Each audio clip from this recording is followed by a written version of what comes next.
Glad you chose to stop by the channel today. Just wanted to give you an opportunity to really become a part of this community here at the Coach Smook Network. We like to call ourselves the AAA family. The AAA stands for authenticity above all. We just want to give you an opportunity to become a part of this community because we're growing and we're doing something special here as a fan base, not just for Alabama, but the fan community as a whole.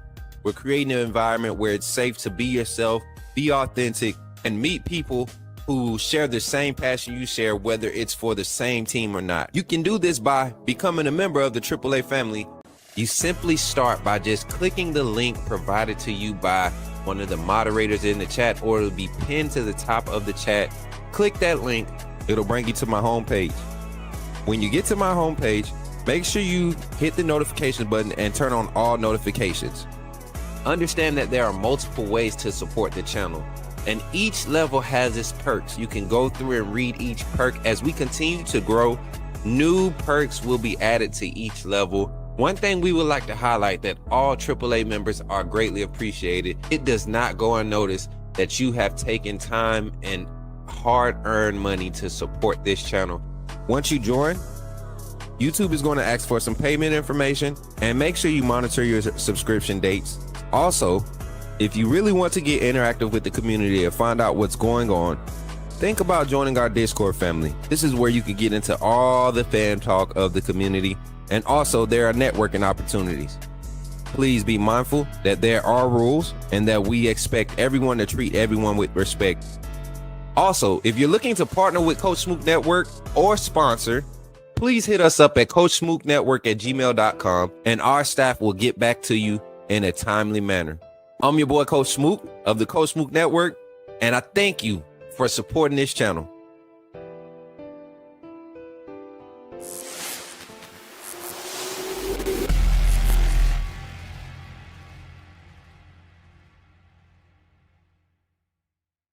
Just they constantly put pressure on you, especially with their offense, and they got some playmakers defensively.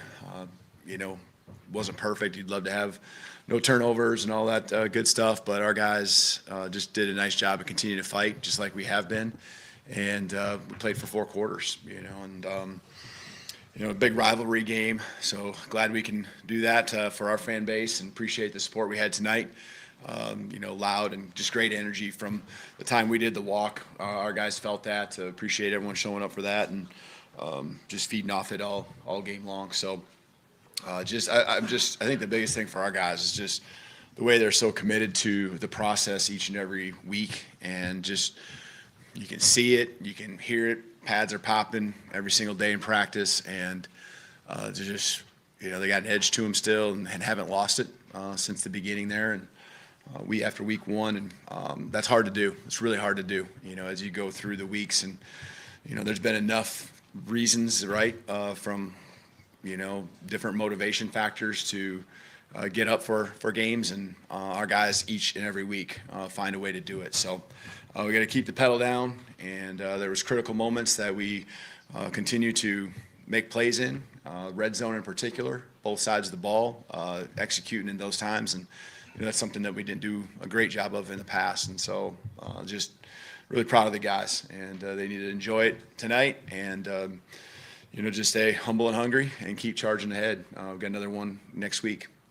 All right, thanks, Coach. Let's start with Chase on the left side here. What's your stance on cigar smoking? Did you take one? Did you just chew it? Did you light it up? How did that go? I haven't got into that yet, so we've been busy. So just the guys are enjoying their time downstairs, and they need to, because they've worked hard for it. Let's go to Charlie on the front right. What did you see from the pass rush, specifically with Yanze kind of stepping up and having a big night? Yeah, you just gotta keep coming, and there's gonna be times where they do a good job just getting rid of the football, and they're just they don't hold on to it long enough. I think that's been a lot of why they've been successful. They do a good job, making decisions on where to go with the ball, and quarterbacks does a really good job. But I think there comes those times, those critical moments, and getting them down, when you do get your hands on them, and as a unit, as a front, and that includes linebackers, safeties at times when we bring pressure, working together, and not giving up big running lanes for him to escape, whether it's break and contain or up the middle. And it's a full defensive unit and just what they're doing, because you got to have the coverage behind it. So again, they got threats all over the place. I thought we did a really nice job over the course of the game, really keeping them under wraps, and again doing what we did in the red zone time and time again, and just putting their cleats in the dirt and making them snap the ball one more time. We talk about it all the time. Make them snap the ball one more time, and at the end of the first half, that was what it took, and it was just a smart play by ZB. Just knowing that they didn't have any timeouts, more than likely got to throw it, and just baiting and jumping it and finishing the play. Huge play for us. Remember, when you see me in the streets, holler at me. Say, put me in the game, Coach Smook. Put me in the game, Coach Smook. Put me in the game, Coach Smook. Like, share, subscribe. You know we keep it live. Put me in the game, Coach Smook. Put me in the game, Coach Smook. Put me in the game, Coach Smook. Put me in the game, Coach Smook. Put me in the game, Coach Smook. Put me in the game, Coach Smook. Put me in the game, Coach Smook. Put me in the game, Coach Smook. Like, share, subscribe. You know we keep it live.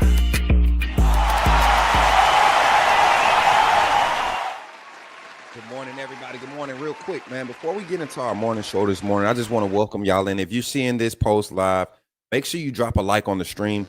Let me make sure my volume is up good for y'all. Okay, it sounds like we're good. All right, so before we jump into the live this morning, I wanted to come live for this real quick breakdown, man. I watched the Alabama versus Tennessee game probably like 3 times since Saturday. This team has truly turned a curve in their mentality, in their approach to the game, in their execution. Let me fix my camera a little bit so y'all can see the camera. All right. Yeah, this team totally has changed their overall approach to the game of football this season. I think there were some. Okay, that's better. I think there were some misguided approaches to how this season needed to be approached from start to finish. And we see this team really starting to mature. Not just, with stats. We're talking about accountability. Listen to the mode and the way that the players are talking. And if we start paying attention to that, we start seeing a lot of similarities. Coach Saban and the Crimson Tide became the dominant dynasty that they became. And everybody used to always say, man, this coach has those guys. These guys have their coach's mentality. I think any team that adapts their coach's mentality, meaning the way that they think about going about making their job not be the reason why we don't complete our goals, and the accountability factor, the competition factor, the competitive nature, all of these things, the ability to keep your emotions in check, right? Release them when it's time. There's a time and place for everything. I truly believe that we're seeing a group of young men and the coaching staff begin to really gel together, and we are finding out what this identity is for Alabama coming up for this upcoming season. I look at it and I say like this, chat. There's a few opportunities for Alabama to really showcase that they are there's more than a few opportunities. I'm sorry. There are more than a few opportunities coming up to showcase Alabama and their dominance in the country. We have 4 more current ranked opponents right now on our schedule. Out of the last 6 opponents, 4 out of the last 6 opponents are ranked. 4 of them, all 4 are being SEC conference opponents, and then the one that's not ranked is a rivalry on the road in the conference. And then we have Eastern Illinois for senior night. That's going to be the week before the Iron Bowl.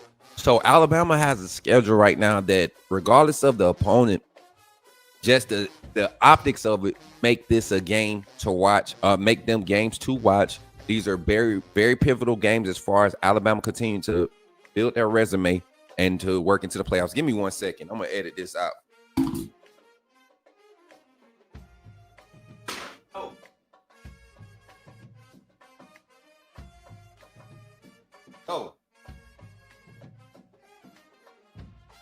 So we get into it. I had to go get boss, y'all. So we get into it. I just want to break the stats down from Alabama versus Tennessee matchup this past weekend. I think everybody needs to really pay attention to a few stats. Everybody wants to talk about numbers and numbers. Y'all know Coach Smook does number watching.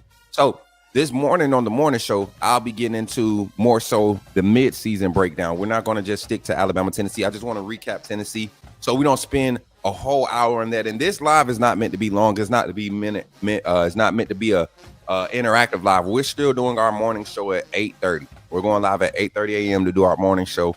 This is just a live. I couldn't go into the show this morning without putting this on there. So check this out. Listen to these stats, man. And I'm just doing an overall stat review. I don't even want to put them up on the screen.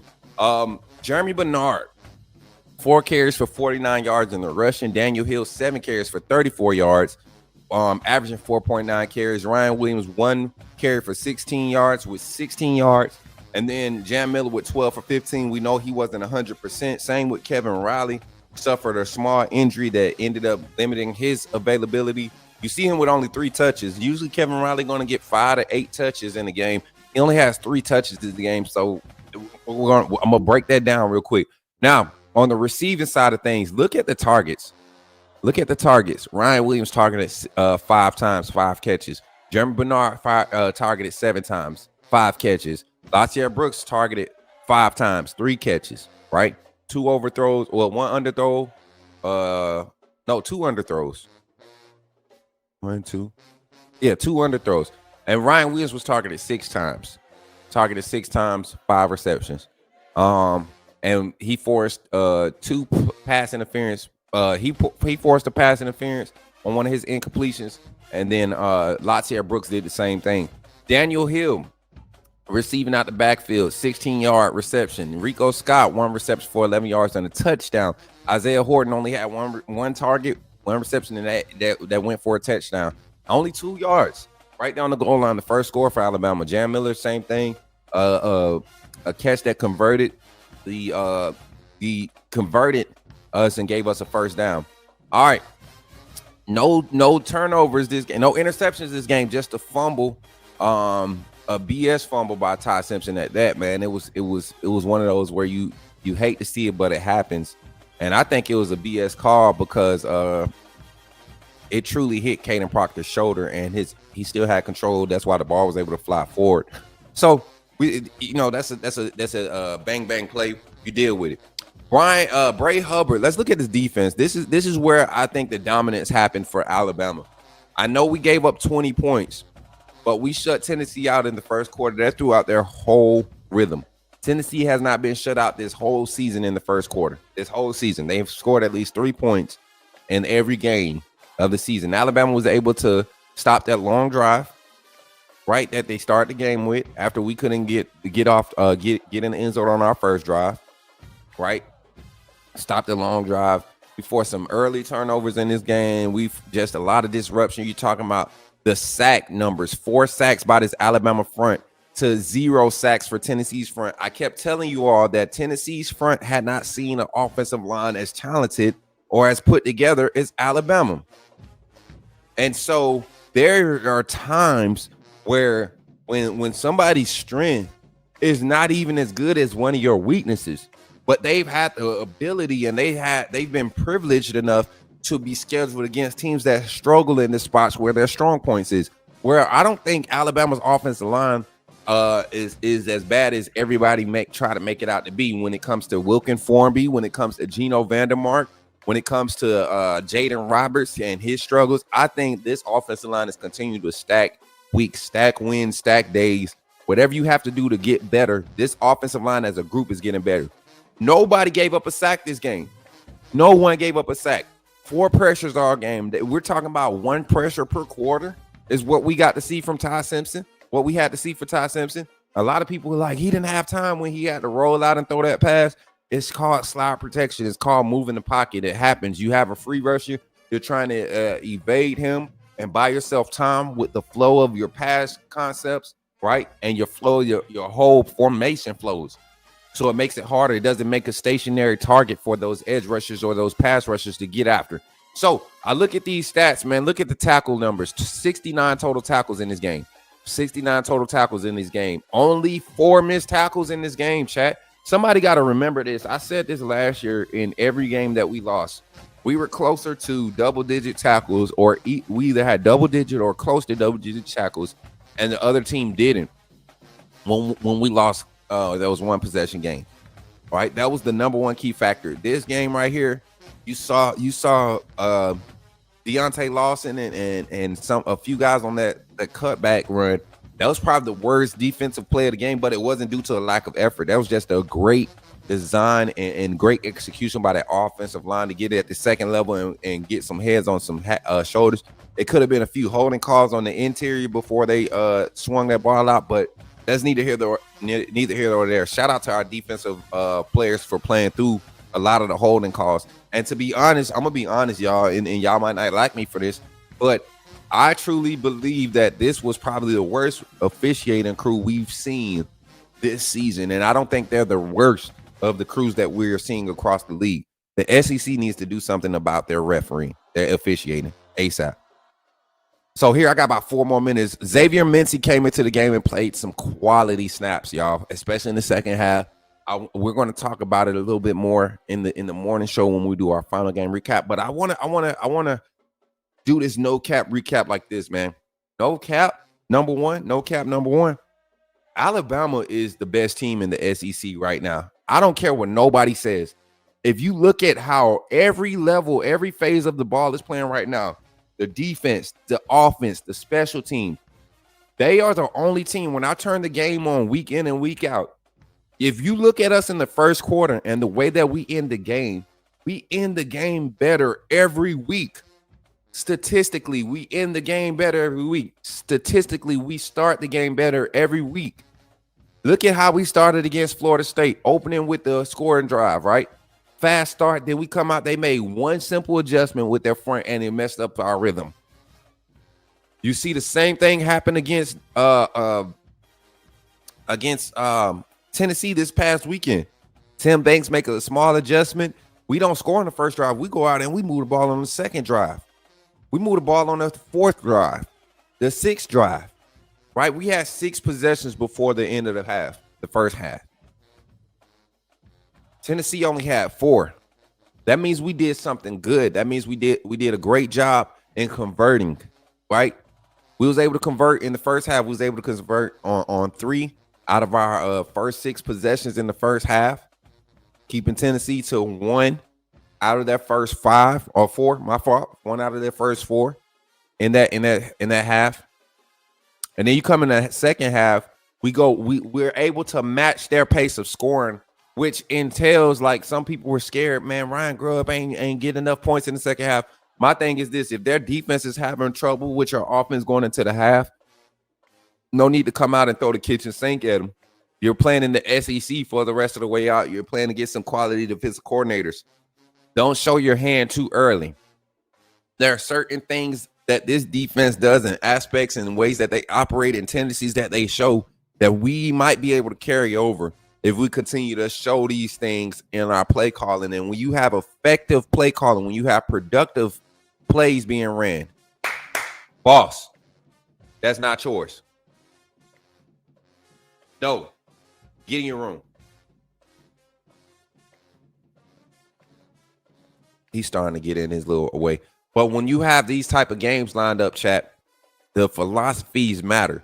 We're going into a game in South Carolina that's going to play a lot of in-the-box type stuff, 12-man personnel, 11 personnel, 13 personnel with their group. They got a 6'5" wide receiver out there, and Nick Harbor. They got Lenore Sellers, a mobile, strong running quarterback that can break tackles and create with his legs. This is not a cakewalk game. So games like this where you see explosive runs by the quarterback, or you see the running back break one, late after you've been containing them for most of the game. I look at games like that, man, and I say Alabama has an opportunity to really shine. We have faced let's go back. Yeah, we have basically faced, and DeGarner Stockton was labeled a dual threat quarterback coming out of high school. So you go back to Georgia game, quarterbacks that have utilized their legs to affect their offense at a high rate. Alabama has totally shut that down. Diego Pavia had two 10-plus yard runs. He never had a big, 38 yarder. He broke for a 38 yarder on the scramble. And then Bo Perbulia, same thing, a 22 yarder.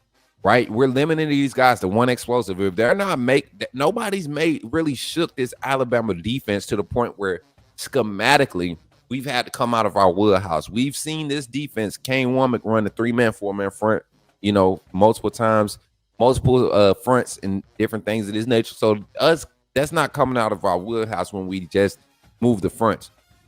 What you haven't seen this year is us try to go out there with 5 defensive linemen because we can't stop the run. Right, or 5 edge rushers playing across the front because we need more speed to stop the run and shoot gaps. You see a lot more aggressiveness. Shout out to Edric Hill. Shout out to Asaya Fega. Shout out to Tim Keenan. Shout out to London Simmons. Shout out to Noah Carter.